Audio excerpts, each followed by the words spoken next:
Hi, I'm Michael Gilmore, and welcome to this first edition of Inside the Business Mind, a series of podcasts that are really opening up just what's going on in terms of state of mind and performance for individuals and teams within business. Now, I was inspired to create this podcast series to help individuals and teams and businesses achieve far greater success by realising the human dimension was in fact the single most important variable that underpins all aspects of business growth and success.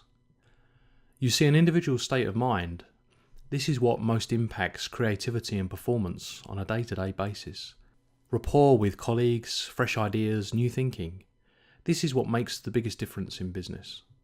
I began to become curious about why it was that sometimes businesses didn't perform at their best when they were up against seemingly impossible challenges, and sometimes this seemed to manifest despite having, for example, really robust systems in place, great IT, great processes, and yet that wasn't always enough.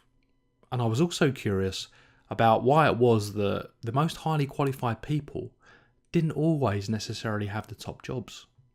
And by that I mean the most academically qualified, the most experienced.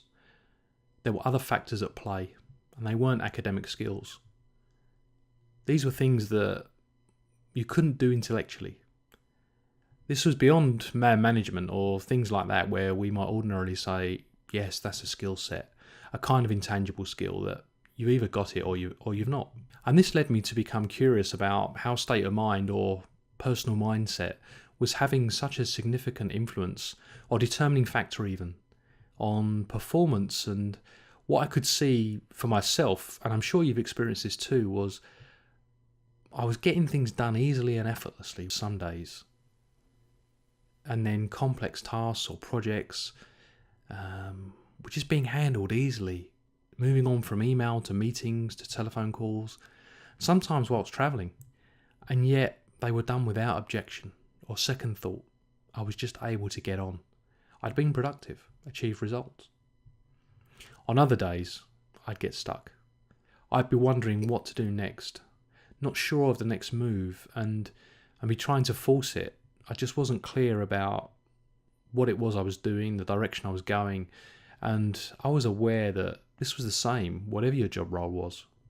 So I'd worked within management teams, sales teams, production and project management teams, and I saw that in any given moment, an individual's performance, including my own, was variable. So what in actual fact is going on is that there are principles behind how the mind works, a basic operating system, if you like. And so for me, it was when I uncovered the difference between embodied understanding about how our life experience works versus academic or intellectual understanding. I really began to get some more insight and traction on this. Then I saw for myself in my own life, and not only that, but in the lives of my coaching clients too, the more they understood the nature of their experience, then the more effective they were, not just at work, but in life in general. So in this first edition, I'm going to outline the 3 key facts to high business performance. The first key fact is that the mind works one way.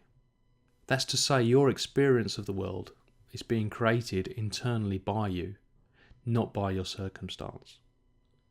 Now, this was certainly revolutionary for me, as I'm sure it is for you. It's kind of, well, what do you mean? There's got to be factors at play, aren't there, that you're bound to be upset by it.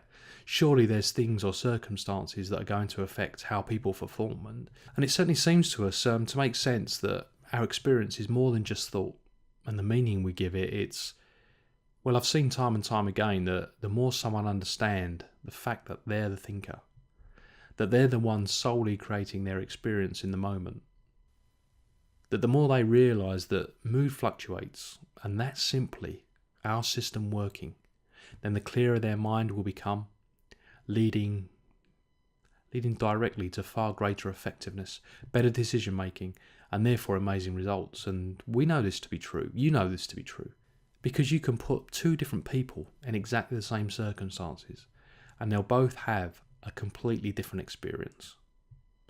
Because one might say, well, that's just the worst thing that ever happened to me.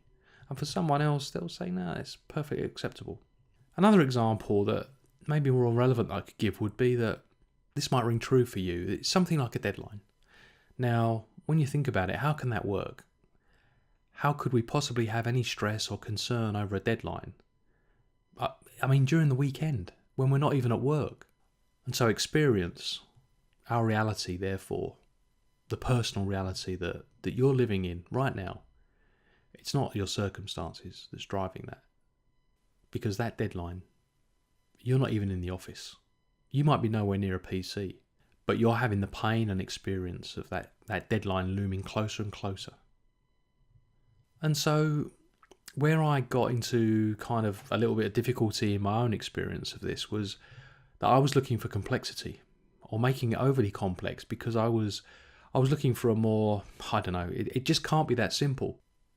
I was looking for something that was going to be much more tricky to implement, much more difficult to learn. And so intellectually, I think we can sometimes drive complexity into situations when what's really required is the opposite.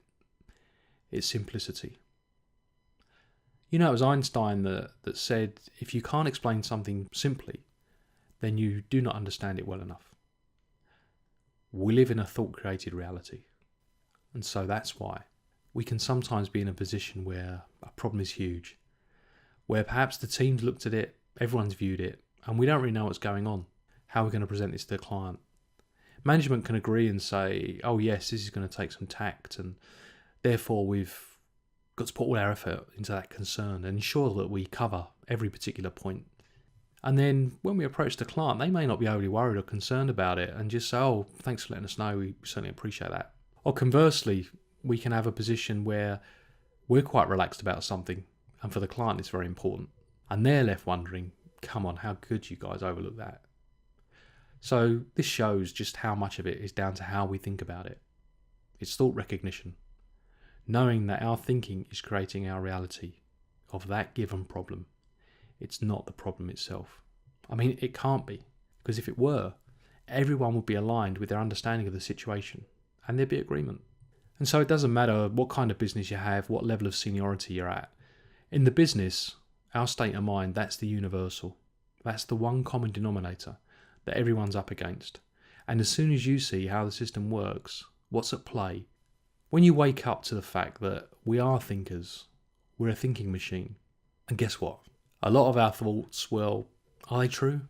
That's when you can change your mind or seemingly just flip on a decision or a position that you've been quite robust on previously.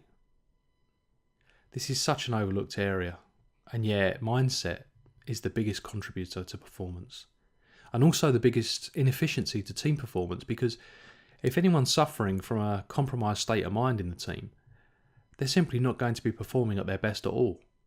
So a little bit of understanding of these facts, it impacts the outcome and the bottom line significantly. It's huge.